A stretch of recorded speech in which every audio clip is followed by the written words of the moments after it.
Halo Sobat Manhwa, kali ini kita akan melanjutkan cerita Raja Absurd part yang ke-51.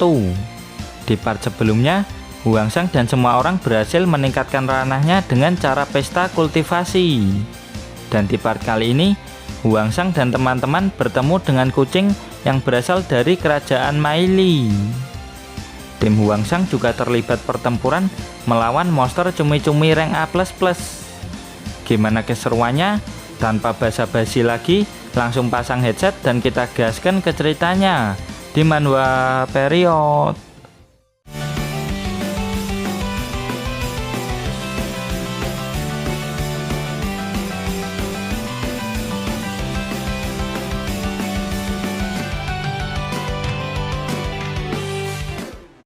Saat ini, tim Hwangsang sedang menuju medan pertempuran yang ada di Heavenly Pass.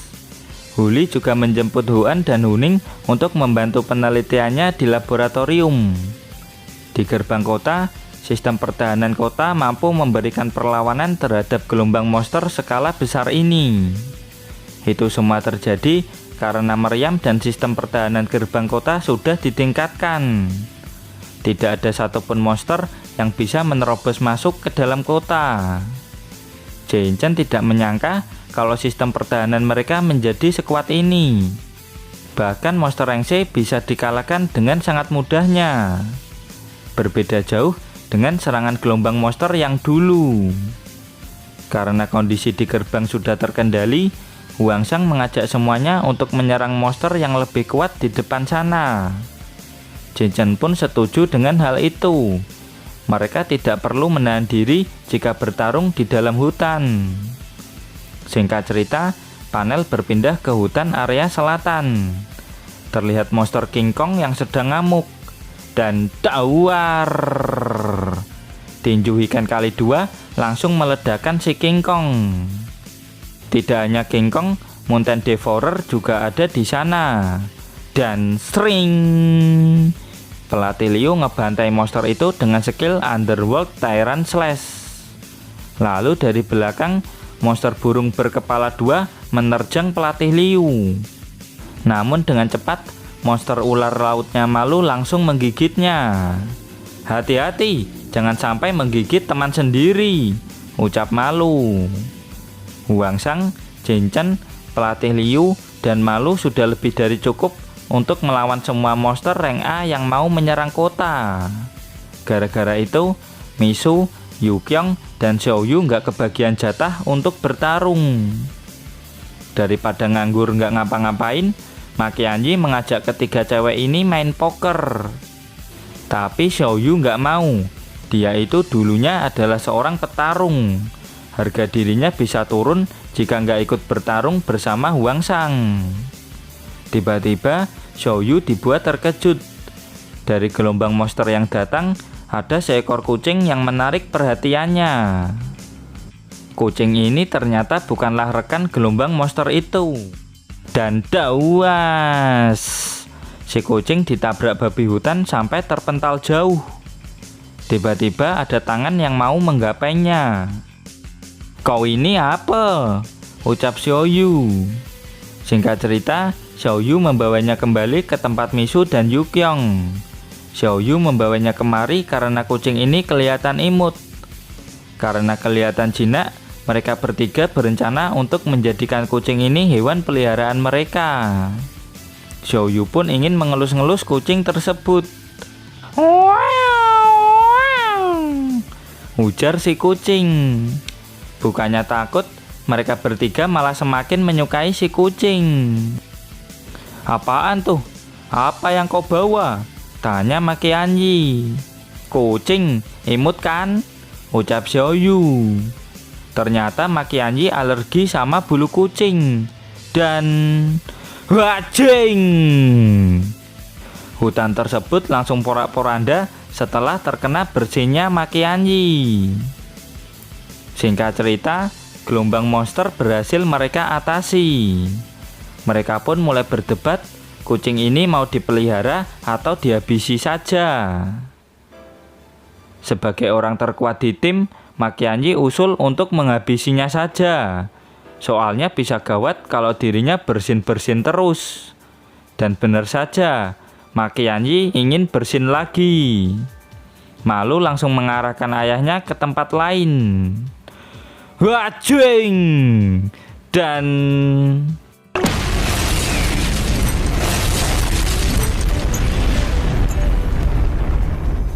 si kucing pun langsung panik. Kalau sampai kena bersin itu bisa mokat dia. Makianyi kekeh untuk menghabisi kucing itu. Tapi Xiaoyu juga sama kekehnya ingin memelihara kucing itu. Ternyata Malu bisa mengerti bahasa kucing. Kucing bilang kalau mereka semua itu absurd. Makianyi pun heran, seharusnya Malu juga alergi sama bulu kucing.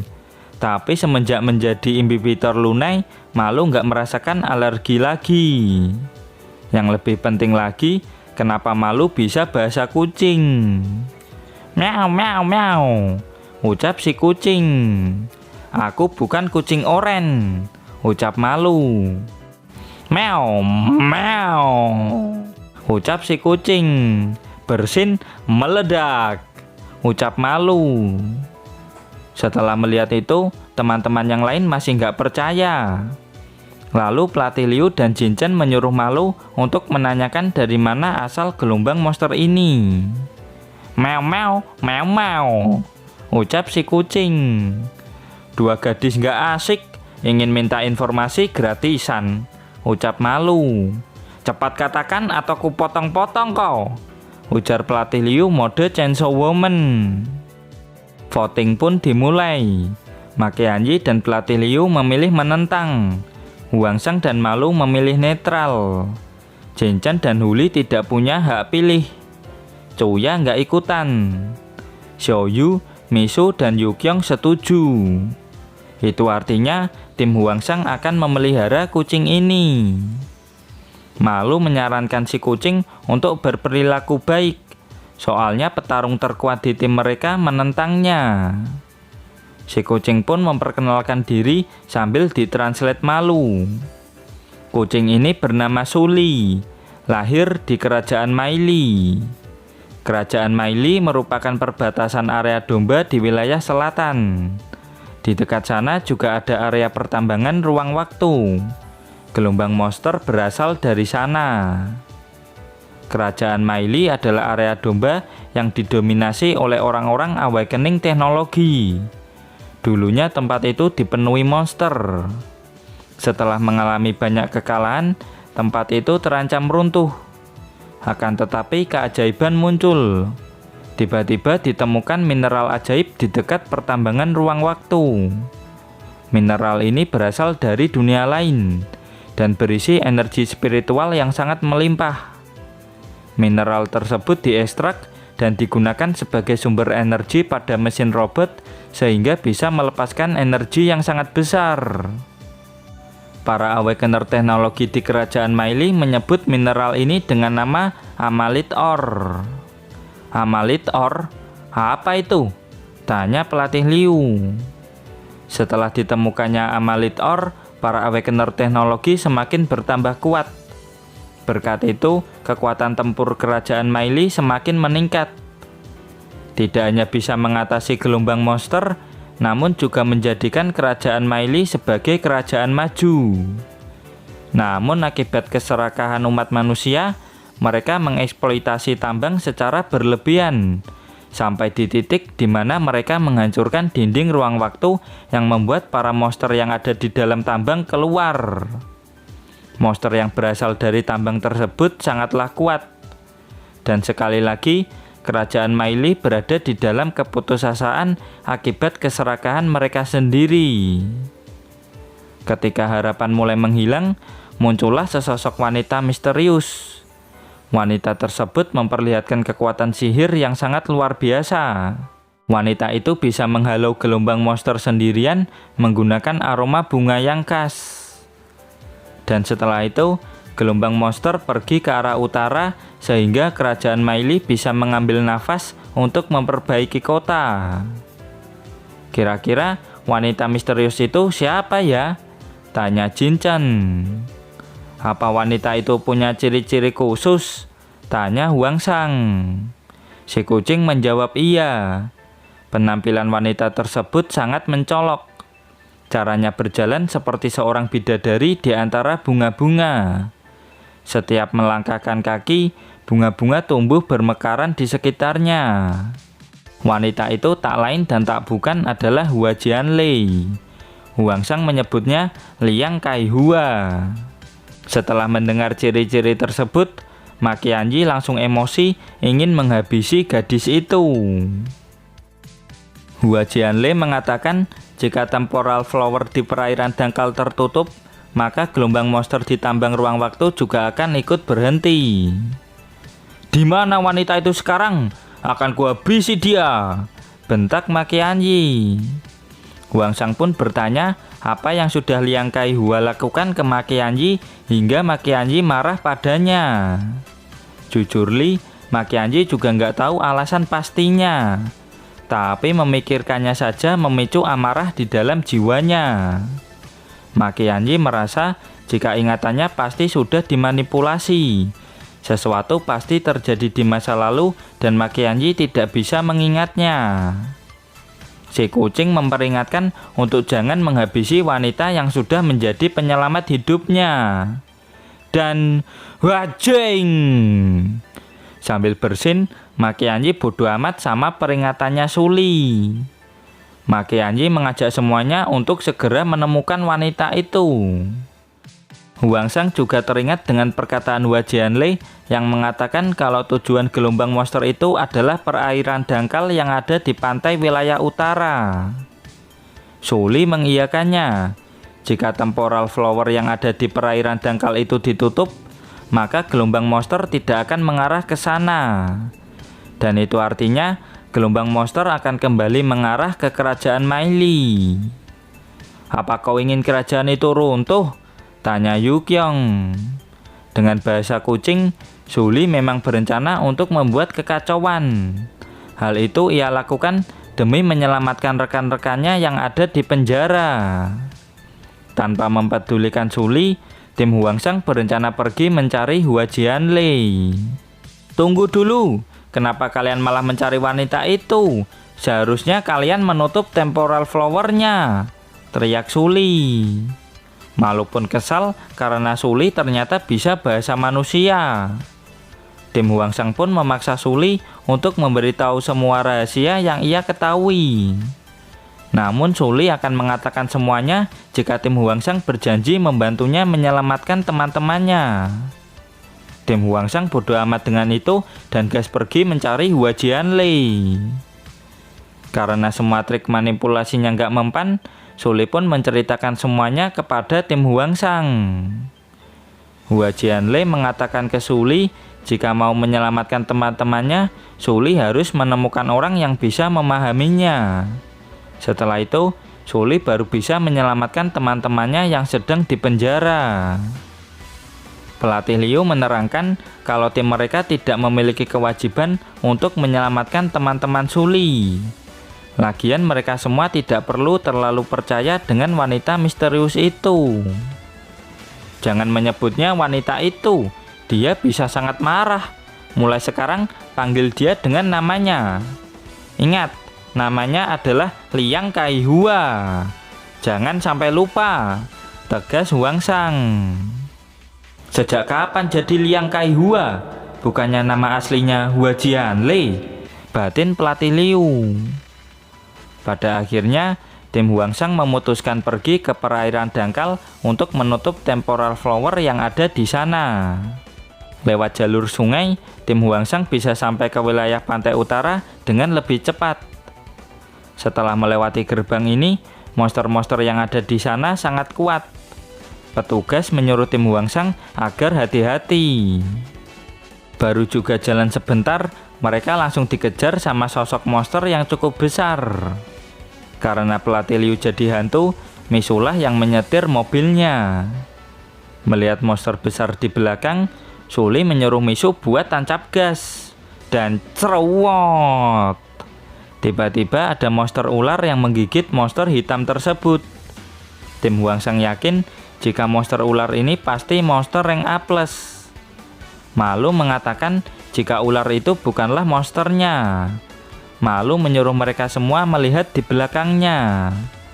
Ternyata itu adalah monster cumi-cumi raksasa dengan tentakel berbentuk ular. Melihat ada monster kuat, Makianji langsung berubah ke mode 18+. "Serang sekarang kah?" tanya Makianji. "Semuanya hati-hati, jangan sampai keliru menyerang mantan komandan batalion. Soalnya mereka berdua mirip," ujar Huangsang tanpa dosa. "Mirip dari mananya, anjir?" teriak Makianji. Monster cumi-cumi ini langsung ngamuk dan mengejar mobil tim Huangsang. Monster cumi-cumi raksasa ini terus-menerus menyerang tim Huangsang. Meishu meminta Huangsang dan yang lainnya untuk memblokir semua serangan si cumi-cumi itu. Huangsang, Jin Chen, pelatih Liu, dan Makianji sudah memblokir beberapa gelombang serangan. Cumi-cumi raksasa ini memang layak menjadi monster rank A++. Menurut levelnya, monster rank A++ mampu menghancurkan satu distrik sendirian. Huangsang menenangkan semuanya. Dia sudah menandai monster itu. Jadi mereka semua tidak akan salah sasaran menyerang Makianji. "Aku dan monster itu nggak mirip," tegas Makianji. Dan dawar. Gara-gara ngobrol nggak jelas, mereka terkena serangan telak. Untungnya Meishu nggak terluka parah. Lalu salah satu tentakel ular menyerang mereka. Dan dawar. Jin Chen dan Huangsang langsung mengajar tentakel itu dengan skill tinju Hiken kali 2. Namun yang menyerang tidak hanya satu tentakel, ada 3 tentakel lain yang menyerang mereka. "Suli, kau sama-sama monster, coba ngomong sama dia," ujar Malu. Dan dawas. Makianji mengajar tentakel ini dengan skill Dragon Kick. Begitu kena tendangan Makianji, tentakel ular itu langsung letoy. Tentakel ular memang sudah berhenti menyerang. Namun jika mereka menyerang tubuh utamanya, maka semua tentakel akan menyerang. Selain itu, jika monster rank A++ mokat, maka mereka bisa meledakkan diri. Mereka pun bingung gimana cara menghadapi monster cumi-cumi raksasa ini. Di sisi Huangsang, dirinya mendeteksi adanya energi spiritual yang pekat di dalam tubuhnya. Huangsang ingin masuk ke dalam dan melihatnya. "Kau beneran mau masuk ke dalam tubuh monster itu?" tanya Makianji. Normalnya, jika Huangsang masuk, dia akan dikunyah sama monster itu. Lalu Huangsang turun ke kerongkongan dan masuk ke perut. Terus dicerna, setelah itu Huangsang keluar jadi tai. Penjelasan itu adalah pola pencernaan pada makhluk hidup. Namun Jin Chen nggak tahu gimana sistem pencernaan pada monster itu. Soalnya di pelajaran biologi kagak ada. Sebagai contoh, zombie. Menurut buku sains fiksi, zombie tidak butuh makan. Mereka menginfeksi makhluk lain dengan virus supaya bisa bertahan hidup. Lalu tanaman bergantung pada fotosintesis dan air untuk dijadikan sumber energi. Jika monster cumi-cumi ini mendapat energi dari makan, maka lambungnya pasti mengandung asam untuk mencerna makanannya. Huangsang pun paham. Sekarang siapa yang mau ikut dengannya masuk ke dalam? Yang atas ini pola pikirnya masih normal. Lalu ketiga orang ini agak lain. Lalu yang paling bawah ini adalah keberadaan yang tidak bisa dipahami dengan akal sehat. Makianji akan menemani Huangsang. Soalnya dia punya perisai Nation Soul yang sangat kuat. Pelatih Liu bisa berubah ke mode hantu, jadi bisa ikut dengan Huangsang. Lalu Huangsang meminta Jin Chen untuk menemaninya dengan berubah ke mode gumpalan api. Jin Chen tidak bisa berubah ke mode itu seenak jidat.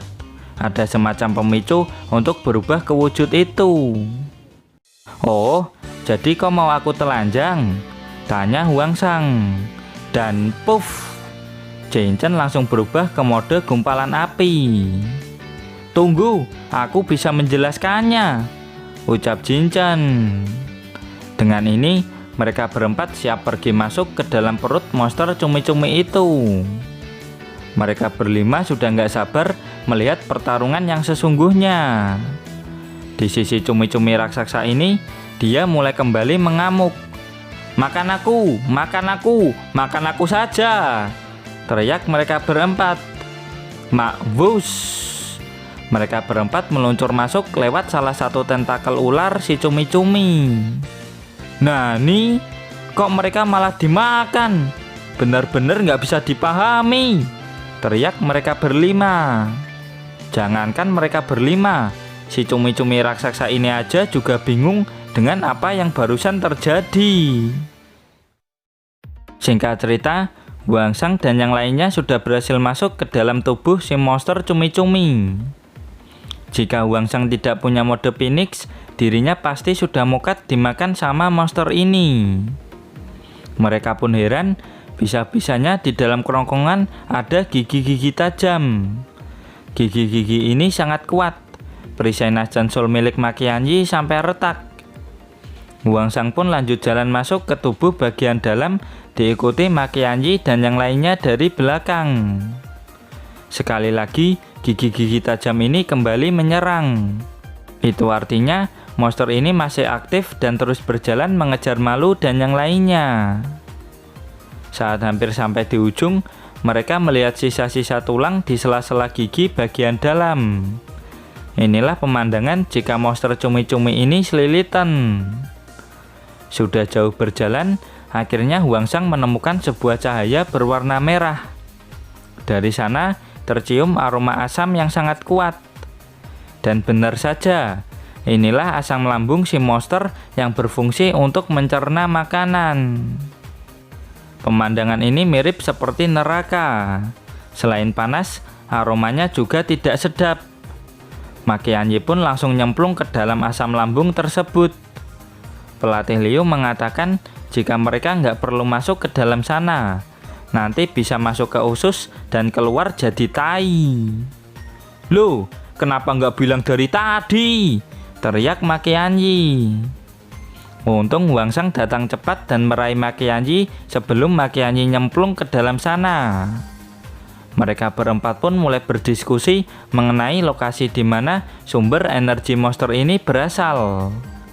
Huangsang menunjuk ke arah di mana dia merasakan energi spiritual paling tinggi di sekitar sini. Sebagai yang terkuat, Makianji akan menghancurkan lapisan keras yang menghalangi mereka. Dan dawar!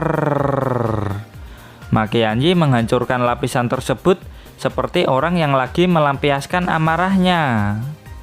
Dan singkat cerita, mereka pun sampai ke bagian otak si monster.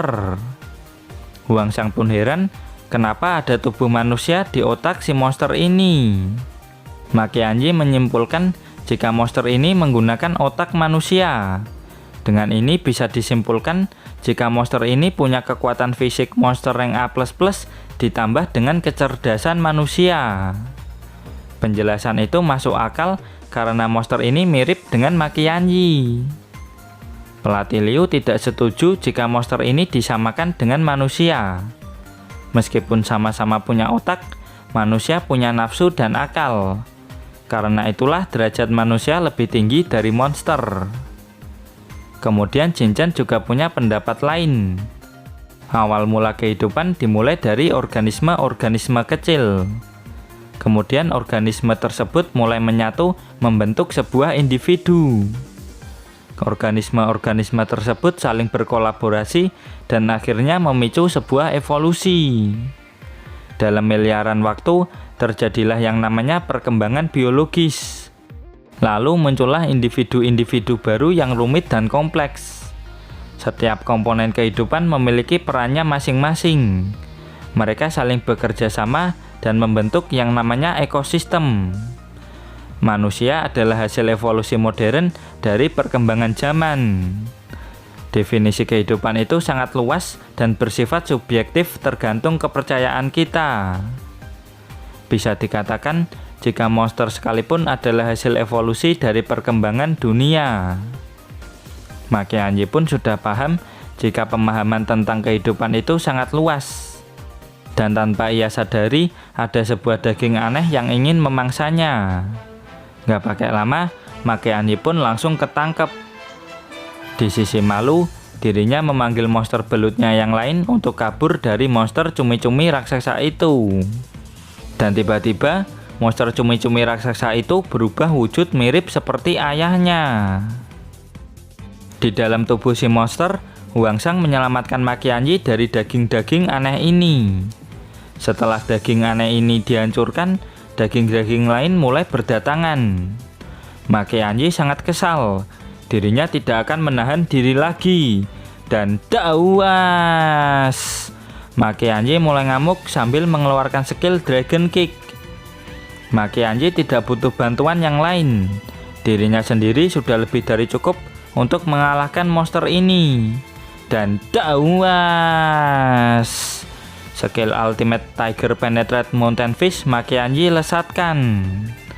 Dengan ini, Makeanji yakin kalau monster cumi-cumi raksasa itu pasti sudah mukat. Bagaimana? Headset bukan? Ujar Makeanji dengan sombong. Padahal pelatih Liu mau bilang jika monster rank A++ mokat, maka bisa meledak. Tapi Makeanji punya perisai Nascent Soul. Lalu mereka bertiga juga cukup kuat sehingga tidak akan apa-apa jika terkena ledakan dari monster ini. Yang jadi masalahnya, Malu dan yang lainnya tidak cukup kuat untuk menahan ledakan dari monster ini. Terang pelatih Liu yang membuat Makeanji panik. "Duh, gimana ini? Anakku bisa mokat!" teriak Makeanji. Tiba-tiba muncul tanda-tanda kalau monster ini akan meledak. Tubuh monster cumi-cumi ini mulai berubah menjadi kumpulan energi spiritual yang sangat kuat. Mereka semua pun panik harus melakukan apa. Namun Hwangsang terus menatap ke pusat sumber energi spiritual tersebut. Ternyata Hwangsang mampu mengendalikan energi spiritual tersebut dan bisa menghentikan reaksi ledakannya. Hwangsang yakin jika inilah inti energi spiritual dari monster cumi-cumi raksasa ini. Hwangsang bisa mengendalikan energi spiritual ini dengan skill Different King Enlightenment Spiritual Technique. Hwangsang juga pernah menggunakannya ketika melawan sepuh botak. Mereka bertiga pun ingat jika Hwangsang punya skill-skill aneh dan merepotkan. Di luar, monster cumi-cumi raksasa mulai terjatuh. Malu dan yang lainnya pun yakin jika Hwangsang dan ayahnya berhasil menang.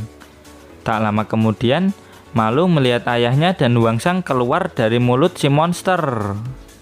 "Woi nak, foto ayahmu ini dari sana!" teriak Makeanji.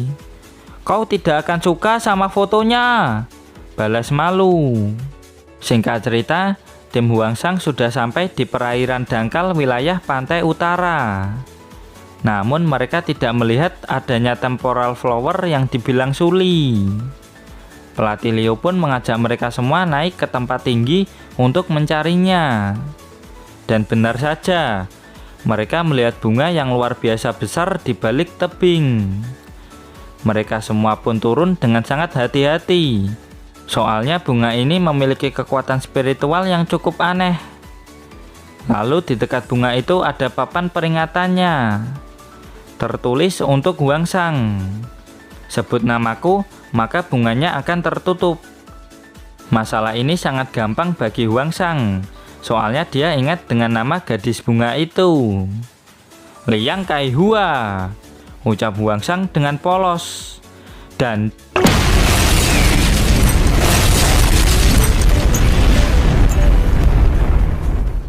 dengan ini, manhwa Raja Absurd pun tamat. Dan terima kasih buat kalian yang selalu hadir dan komen di setiap video admin. Terus dukung channel ini dengan cara like, comment, subscribe. Dan jangan lupa kultivasikan loncengnya juga. Sampai jumpa lagi di video berikutnya. Bye-bye.